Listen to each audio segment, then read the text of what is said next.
ሙሴ ለ40 ቀን ጾሞ ሕግን ተቀበለ። ኤልያስም እንዲሁ ጾሞ ወደ ሰማይ ተነጠቀ። ከሁሉ በላይ ጌታችን ጾሞ አዲስ ኪዳንን መሰረተ። እኛስ የመጾማችን ውጤቱ ምንድን ነው? ጾማችንስ ግዳጅ እንዲፈጽም እንዴት እንዘጋጅ? እንዴትስ እንጹም? እግዚአብሔር ቢፈቅድ በዚህ ቪዲዮ የእነዚህን ሁሉ ጥያቄዎች መልስ ታገኛላችሁና እስከ መጨረሻው ድረስ አብሮነታችሁ አይለየኝ። ሰላም ውድ ቤተሰቦቼ እንዴት ናችሁልኝ? እኔ በጣም ደህና ነኝ፣ እግዚአብሔር ይመስገን። ይህ ሀቲዩብ ነው። በመንፈሳዊ ህይወታችን አብረን የምናድግበት መንፈሳዊ ቻናል ነው። የሀቲዩብ ቤተሰብ የሆናችሁ ሁሉ ቪዲዮን ላይክ በማድረግ መጀመርና ለብዙ የእግዚአብሔር ቤተሰቦች እንዲዳረስ ሼር ማድረግ አትርሱ። ለዚህ መንፈሳዊ ቻናል አዲስ የሆናችሁ ደግሞ የደውል ምልክቷን በመጫን የሀቲዩብ ቤተሰብ እንድትሆኑ በፍቅር ጋብዛችኋለሁ። ወደ ቪዲዮአችን ከመሄዳችን በፊት ከዚህ ቪዲዮ ቀደም ፖስት ያደርኩላችሁ የእህታችን የዘማሪ ሲስተር ሳምራዊት ደግፌ መዝሙር ነበረ። እህታችን ሳምራዊት እንግዲህ እጅግ በጣም ደስ የሚል ድምፅ ያላት የቅዱስ ዑራኤል አገልጋይ ናት እና ሁላችሁም እየገባችሁ እንድታበረታቷት ሜንሽን ያደረግኩላችሁም የቲክቶክ ገጿን ፎሎ በማድረግ እንድታበረታቷት ቃልዮት ያሰማልን እንድትሏት በዚሁ አጋጣሚ ለማሳሰብ እወዳለሁ። በመዝሙሩም ደስ እንደተሰኛችሁ እግዚአብሔርን እንዳመሰገናችሁበት ልክ እሷ እንዳለችሁም ክርስቶስ ለነፍሳችሁ ያደረገላችሁን እንደመሰከራችሁበት ተስፋ አደርጋለሁ። ስለዚህ እህታችንን እንድናበረታታት ቃልዮት ያሰማልን እንድንላት ለማሳሰብ ነው። እንግዲህ በእግዚአብሔር ቸርነትና ምሕረት የፊታችን ሰኞ እንግዲህ አብይ ጾም ይገባል። ታላቁ ጾም አብይ ጾምን እንቀበላለን። እውነት ለመናገር ክርስቲያን ለሆነ ሁሉ ከጾም ፍቺ ይልቅ ደስ የሚያሰኘው ጾም መያዣ መሆን አለበት። ምክንያቱም ጾም በጣም ትልቅ ጸጋ የምናገኝበት፣ በረከት የምንቀበልበት፣ ጸሎታችን በጣም ፈጥኖ የሚሰማበት፣ መላእክትን በምድር ያለን መላእክትን የምንመስልበት፣ ከሁሉ በላይ ደግሞ ጌታችን ክርስቶስን የምንመስልበት በጣም ትልቅ ስጦታ ነው እና እኛ ለክርስቲያኖች ጾም ሲገባ እጅግ በጣም ሐሴት እናደርጋለን፣ ማድረግም ደግሞ አለብን። ታላቁ አብይ ጾም እንግዲህ ከሰባቱ የአዋጅ አጽዋማት መካከል በዋነኝነት የሚጠቀሰው እና በጣም ትልቅ ቦታ የሚሰጠው ጾም ነው። ይሄ የሆነበት ምክንያት ራሱ ጌታችን መድኃኒታችን ኢየሱስ ክርስቶስ የጾመው ጾም በመሆኑ ነው። ቅድም በመግቢያ ላይ ለመጥቀስ እንደሞከርኩት በመጽሐፍ ቅዱስ ያሉ ታላላቅ አባቶቻችን በጣም ትልልቅ ተአምራትን የሰሩ ወደ ሰማይ እስከ መነጠቅ ድረስ የደረሱ ትልልቅ አባቶቻችን ከሁሉ ነገራቸው በፊት ጾሙን ያስቀድሙ ነበር። በሐዲስ ኪዳንም እንደዚሁ ሐዋርያት ወደ አገልግሎት ከመሰማራታቸው በፊት በጾም ይጀምሩት ነበረ።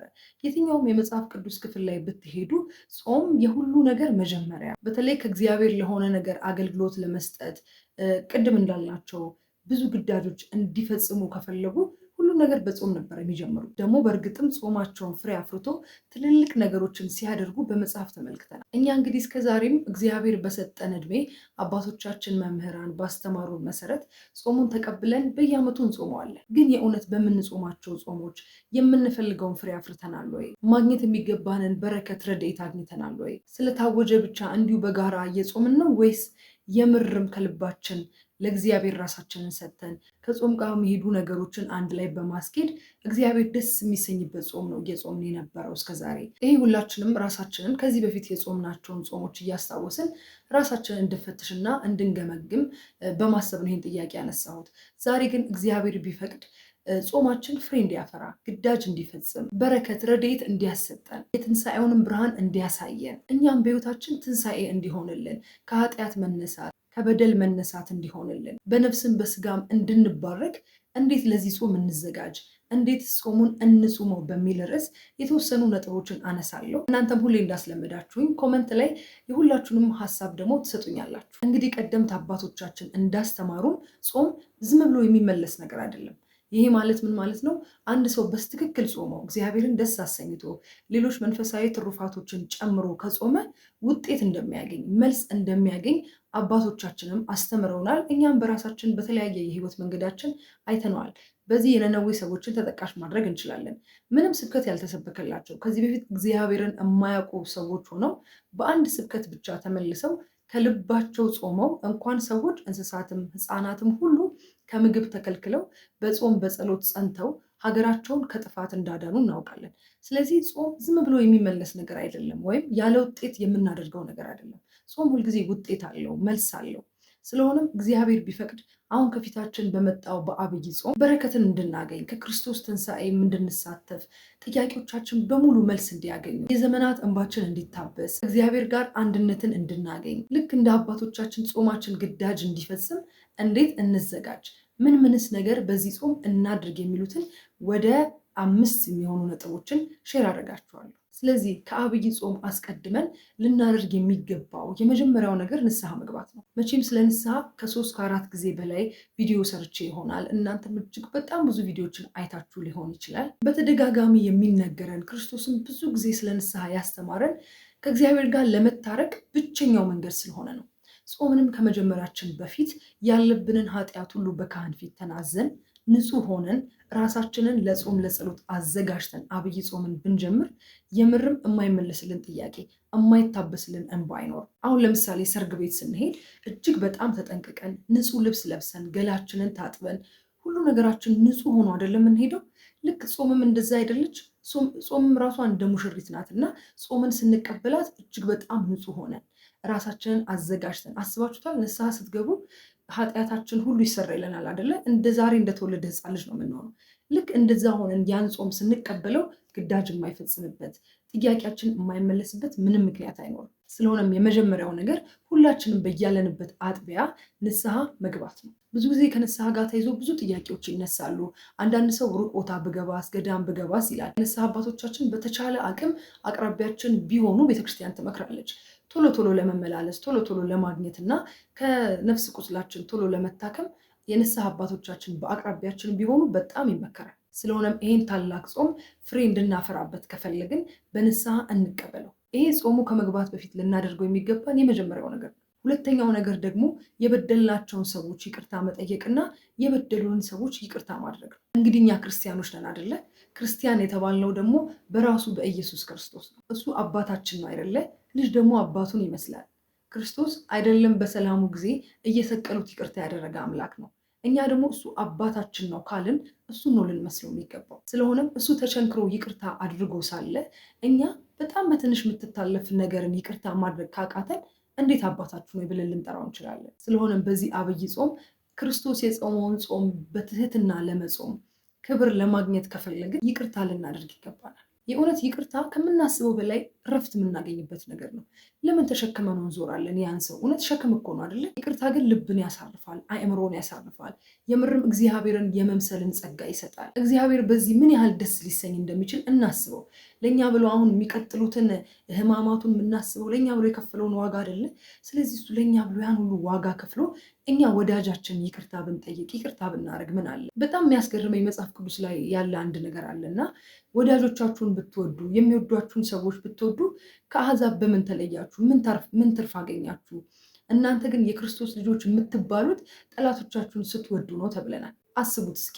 ማለት የሚወዱንን ሰዎች መውደድ፣ ይቅርታ ማድረግ፣ ይቅርታ መጠየቅ በጣም ሊስት ነገር ነው ክርስቲያን ለሆነ ሰው ማለት ነው። ከኛ የሚጠበቀው ቢዮንድ ነው፣ ከዛ የበለጠ ጠላትን መውደድ ነው። ስለዚህ በትንሽ ነገር ያሳዘኑንን ወይም ደግሞ እኛ ያሳዘናቸውን ሰዎች ይቅርታ መጠየቅ ከማንም በላይ ክርስቶስን ደስ ማሰኘትና እሱን ራሱን መምሰል ነው እና ይሄ አብይ ጾም ከመግባቱ በፊት ኮንታክታችን ውስጥ ገብተን ማንን አስቀይሜያለሁ፣ ማንን ይቅርታ መጠየቅ አለብኝ ይሆን፣ ማን ላይ ደግሞ ቂም ይዤ ይሆን፣ ማንን ይቅርታ ልጠይቅ ብለን እነዚህን ሁለት ነገሮች ልናደርግ ይገባናል። ይህን ስናደርግ የእውነትም ክርስቶስ ይቅርታ ያደርግልናል። ይህን ስናደርግ ምናልባት ለዘመናት ያልተመለሰልን ጥያቄ ይመለስልን ይሆናል። አንዳንዴ እኮ እውነት እኛ ራሳችን ይሆናል እኮ የመልሳችንን ቁልፍ የያዝ ነው ማለት ለአንድ ሰው ይቅርታ ማድረግ አቅቶን ወይም ደግሞ ሰዎችን ይቅርታ መጠየቅ አቅቶን ሊመለስ ያለውን መልሳችንን ወይም ሊታበስ ያለውን እንባችንን እየከለከልነው እኮ እኛ ልንሆን እንችላለን። አስቡት፣ እዚህ ጋር እግዚአብሔር እንዲያደርግልኝ እንዲሆንልኝ እያለን እየጠየቅን ግን በዚህ በኩል ይቅርታ ሳንጠይቅ እንዴት ይሆናል? እግዚአብሔር ቢፈቅድ በቅርቡ ሪቪው ማድረግላችሁ እናንተም እንድታነቡ ሪከመንድ ማድረግላችሁ አንድ መጽሐፍ ላይ እኔ አንብቤ ጨርሼዋለሁ። ምን ይላል መሰላችሁ? አሁን እናንተ ከሆነ ሰው ጋር ተጣልታችሁ ይቅርታ ሳይጠይቃችሁ ገንዘብ ቢጠይቃችሁ ምንድን ነው የምትሉት? እንዴ መጀመሪያ ይቅርታ ጠይቀኝ እንጂ አይደለም የምትሉት። ከይቅርታው በኋላ ነው ስጦታው ገንዘቡ የሚመጣው። አሁን ግን እኛ እያደረግን ያለነው ምንድን ነው? እግዚአብሔርን ይቅርታ ሳንጠይቀው ንስሐ ሳንገባ የበደሉንን ሰዎች ይቅርታ ሳንጠይቅ ከእግዚአብሔር ጸጋ በረከት እንጠይቃለን። መጀመሪያ ይቅርታው ይቀድማል ይላል መጽሐፉ ላይ እና የሚገርም መጽሐፍ ነው። በዚህ ጾም እንደውም ልታነቡት የሚገባ መጽሐፍ ነው። እግዚአብሔር ቢረዳን ሪቪው አደርገውና እንድታነቡት እጋብዛችኋል። ስለሆነም ይቅርታ መጠየቅ ለጥያቄያችን መልስ ለማግኘት በጣም ቁልፍ መንገድ ነው እና ከልባችን ይቅርታ እንጠይቅ። ቂም በቀልን ከኛ ርቀን ፍጹም ክርስቶስን መስለን እሱ የጾመውን ጾም ለመጾም እንዘጋጅ። ያኔ በረከትን፣ ረድኤትን፣ ያኔ ደግሞ የጾም የጸሎታችንን መልስ እናገኛለን ማለት ነው። ስለዚህ ሁለተኛው ነገር ይቅርታ ነው። ሶስተኛው ነገር ምንድን ነው? መንፈሳዊ ተግባራትን መለማመድ። ጾም ከመግባቱ በፊት እነዚህ ነገሮች ላይ ሰነፍ ልንሆን እንችላለን። በተለይ ምግብ የምንበላባቸው ሰዓቶች ማለት ጾም የሌሉባቸው ሰዓቶች ቤተክርስቲያን መሄድ፣ መጸለይ፣ መጽሐፍ ቅዱስ ማንበብ፣ ማስቀደስ፣ እነዚህ ተግባራቶች ላይ ብዙ አንሳተፍም። ጾም ግን ቅድም አሪፍ ነው፣ ደስ የሚል ነገር ነው ለክርስቲያን ያልኳችሁ። ለምንድን ነው? እነዚህ ነገሮች ላይ እንድንበረታ ያደርገናል። ደግሞ አስቡት፣ በዚህ በሁለት ወሩ የእውነት እነዚህን ተግባራት ላይ በደንብ ኮሚትድ ሆነን በፍቅር ካደረግናቸው ከዛ በኋላ መተው ራሱ ብንፈልግ አንተውም። ኦልሬዲ ልማዶቻችን ይሆናሉ እና ይሄ ጾም በጣም ፐርፌክት ታይሚንግ ነው መንፈሳዊ ተግባራትን ለመጀመር ማለት ነው። ለምሳሌ መጸለይ ያልጀመርን ሰዎች በዚህ በጾም እንዴት ምቹ እንደሆነ ጠዋት ምግብ ስለማትበሉ በቃ ማለት ቢዚ የሚያደርጋችሁ ነገር የለም። ወደ ስራ አይደለም የምትሄዱት፣ ቁርስ ምናምን ለመብላት ጊዜ አትፈጁም። ስለሆነም ለጸሎት ጊዜ ታገኛላችሁ።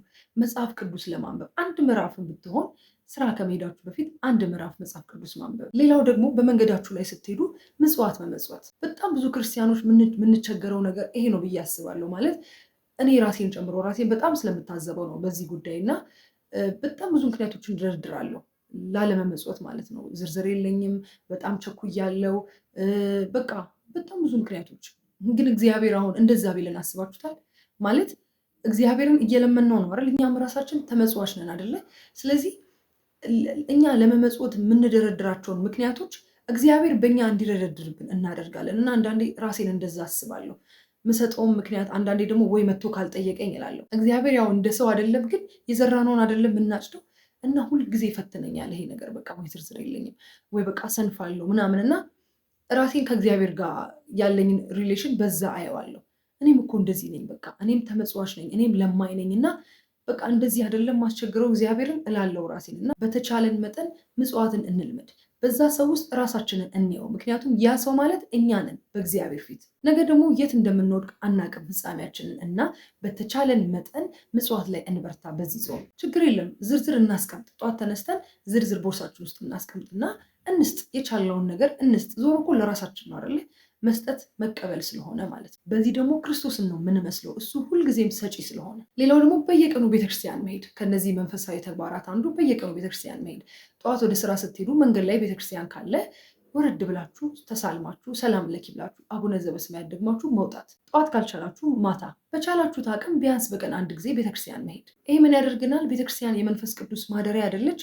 በስራ ስንዝል፣ በተለያዩ ዓለማዊ ሀሳቦች ስንደክም ቤተክርስቲያን መሄድ ያበረታናል። መንፈስ ቅዱስ የመላባት ቦታ ስለሆነች፣ መንፈስ ቅዱስ ደግሞ አጽናኝ ነው፣ አረጋጊ ነው፣ መፍትሄ ሰጪ ነው፣ ሰላም ሰጪ ነው እና በዛች ሄደን በመጣናት ጊዜ እንኳን እረፍት አግኝተን እንመለሳለን። ስለሆነም ይሄ የጾም ጊዜ በጣም ምቹ ነው እነዚህን መንፈሳዊ ተግባራትን ለመለማመድ ማለት ነው። እንግዲህ ይሄ ጾም ወደ 55 ቀን ነው አይደለ? እነዚህ ያልኳችሁን መንፈሳዊ ተግባራት ቢያንስ እኮ ለ30 ቀን እንኳን በተከታታይ ማድረግ ብንችል ከዛ በኋላ የእውነት ማቆም ነው የሚከብደን፣ ማቆም ማለት ነው። ኢቨን ጾም እንኳን ቢፈታ እነዚህ ነገሮች ልማዳችን ሆነው ይቀጥላሉ፣ ከኛ ጋር ይዋሃዳሉ። እግዚአብሔር ደግሞ ከበጎ ነገር ጋር ስለሚተባበር እግዚአብሔር ደግሞ በቸርነቱ ያግዘናል እና ይሄ በጣም ትክክለኛው ሰዓት ነው።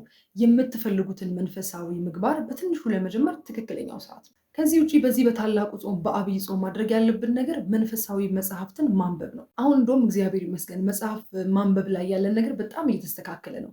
እኔ ሁሌ እላችኋለሁ በፊት ዓለማዊ መጽሐፍትን በጣም አነብ ነበር እና ያ ጊዜ ይቆጨኛል። ምን አለ መንፈሳዊ መጽሐፍት አንብቤበት ብሆን እላለሁ። ለምን መሰላችሁ? ዓለማዊ መጽሐፍ ጠሎኛ አይደለም ወይም አይጠቅሙም እያልኩኝ አይደለም። ግን ዓለማዊ መጽሐፍ ምናልባት ዓለም ላይ ስላለው ነገር ብቻ ይሆናል እውቀትን የሚሰጣችሁ። መንፈሳዊ መጽሐፍት ግን ስለ ሰማያዊ ነገር ደግሞ ብቻ አይደለም። መንፈሳዊ መጽሐፍ ሁለቱንም ነገር አስተባብሮ የያዘ ነው። በምድርም እንዴት መኖር እንዳለብን፣ እግዚአብሔር እንዴት ደስ ማሰኘት እንዳለብን፣ በሰማይ ስለሚጠብቀን ሕይወት በመላ የያዘ መጽሐፍ ነው መንፈሳዊ መጽሐፍ እና ለዚህ ነው ፕሪፈር ማድረገው። ደግሞ ከጥበበኞች ይልቅ ጥበበኛ እግዚአብሔር አይደለ? ስለዚህ ከሱ ቃል በላይ ምን ጥበበኛ ምን አስተዋይ ሊያደርገን ይችላል? የእውነቴን ነው። ህይወት ራሱ እንዴት እንደምትመራ ማስተዋልን፣ ጥበብን፣ ገንዘብ ለማድረግ በጣም ይረዳል መንፈሳዊ መጽሐፍ። እኔ የሚገርማችሁ ለእናንተ መጽሐፍ ሪቪው ለማድረግ ብዬ በቃ መጽሐፍ ለማንበብ ግዴታ ይሆናል። በቃ ስጠፋ ወይኔ ሳላረግ ቆዩ አይደል ብዬ በዚህ እንኳን ኮሚትድ እሆናለሁ። እግዚአብሔር ይመስገን ይሄን ስለሰጠኝ እግዚአብሔር እና በዚህ ጾም ላይ ቢያንስ በቃ ትንሽ አጠር ያሉ መጽሐፍትን ከትልቅ መጽሐፍ መጀመር ላይጠበቅብን ይችላል። እስከዛሬ ሪቪው ያደረግናቸውን መጽሐፎች መለስ ብላችሁ አይታችሁ አሁን ብዙ የስፒሪቹዋል መጽሐፍ መደብሮች አሉና አነስ ያሉ መጽሐፎችን ቶሎ ሊያልቁ የሚችሉ መጽሐፎችን ከነሱ መጀመር በጣም ቆንጆ ነው እና መንፈሳዊ መጽሐፍትን መጀመር ይገባናል በዚህ ጾም። ቃላት እንደምታውቁት በጣም ብርቱ ናቸው እና የእግዚአብሔር ፍቅር በውስጣችን እንዲያድርብን እሱን በጣም ማወቅ እንድንፈልግ እንድንጓጓ ያደርገናል። እነዚህ መጽሐፎች እንደዚያ ያደርጉናል። ማስተዋልን በጣም ይጨምሩልናል።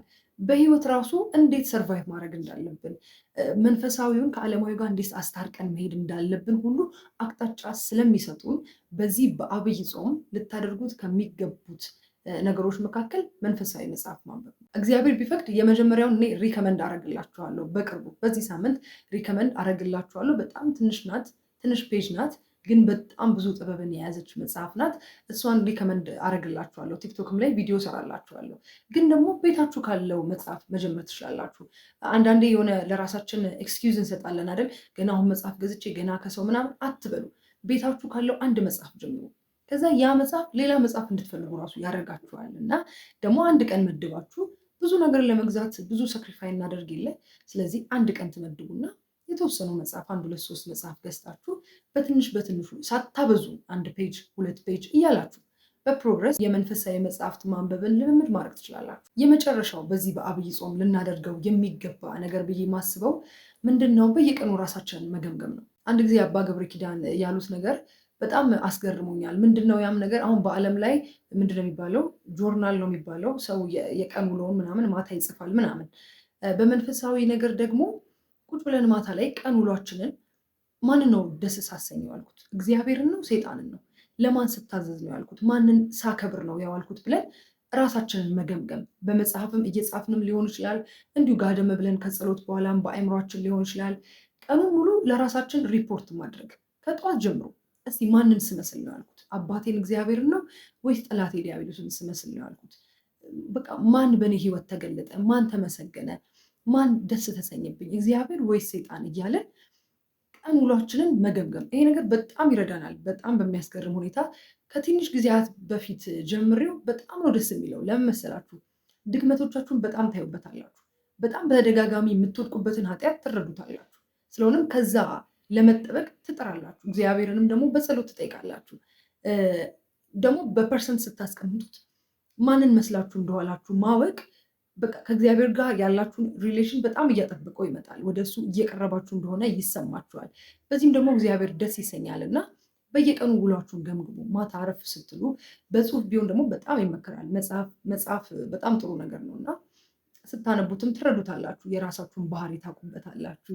የትኛው ሰነፍ እንደሆናችሁ፣ የትኛው ላይ ብርቱ እንደሆናችሁ ራሳችሁን በደንብ ታውቁበታላችሁ እና ራስን የመገምገም ልማድ በዚህ ጾም ብታዳብሩ በጣም ውጤታማ ትሆናላችሁ። እንግዲህ በዚህ በታላቁ ጾም በዚህ መንገድ ብንዘጋጅ፣ ጾሙንም ከጀመርን በኋላ እነዚህ አሁን የጠቀስናቸውን ነገሮች ብናደርግ ከእግዚአብሔር ቸርነት ጋር ከእርሱ ምሕረት ጋር ፍሬ የሚያፈራ እንባችንን የሚያብስ የእውነትም ጸሎታችን እንዲሰማ የሚያደርግ ከትንሣኤው ጋር አብሮ የሚያስነሳንን መልካም ነገር እንደምናገኝ ተስፋ አደርጋለሁ። እነዚህ ለእኔ የታዩኝ መንገዶች ናቸው። እናንተ ደግሞ ከኔ በጣም በእውቀት በኤክስፒሪየንስ በብዙ ነገር የተሻላችሁ ናችሁና በህይወታችሁ በጾም ጊዜ ያደረጋችኋቸው እና ደግሞ ፍሬ እንድታፈሩ የረዷችሁን ሌሎች መፍትሄዎች ኮመንት ላይ ብታስቀምጡልኝ እጅግ በጣም ደስ ይለኛል። ምክንያቱም ሁላችንም እንማማርበታለንና። ከዛ ውጭ ይህንን ጾም እግዚአብሔር የእውነት ከልባችን ወደሱ የምንቀርብበት ከኃጢአት የምንርቅበት ለንስሐ በቅተን የንስሐ ህይወት አግኝተን ለቅዱስ ቁርባኑ የምንበቃበት ጌታችንን በትንሣኤ የምንመስልበት የትሩፋት የጽድቅ ስሙን የመቀደሻ መንግስቱን የመውረሻ ጾም እንዲያደርግልን እኔ ከልቤ ይመኛለሁ። ከማንም በላይ እግዚአብሔር ደስ የሚሰኝበት እሱ የእውነትም ልጆቼ ደስ አሰኙኝ የሚልበት ጾም ያደርግልን። በድጋሚ ለሁላችሁም የኦርቶዶክስ ተዋሕዶ እምነት ተከታዮች በሙሉ እንኳን ለታላቁ ለአብይ ጾም በሰላምና በጤና ደረሳችሁ ለማለት ወዳለሁ። የትንሣኤውን ብርሃን ለማየት ያብቃ። እግዚአብሔር ቢወድና ቢፈቅድ በሚቀጥለው ደግሞ በሌላ ቪዲዮ እንገናኛለን። እስከዚያው ድረስ ሰላም ሁኑልኝ። ሁሌ እንደምንለው ክርስቲያናዊ መንፈሳዊነት ዘለዓለማዊነት ነውና በጾምና በጸሎታችን ክርስቶስን አስደስተን እሱን መስለን የምንናፍቃትን ተስፋ የምናደርጋትን መንግስቱን ለመውረስ የበቃን ያድርገን።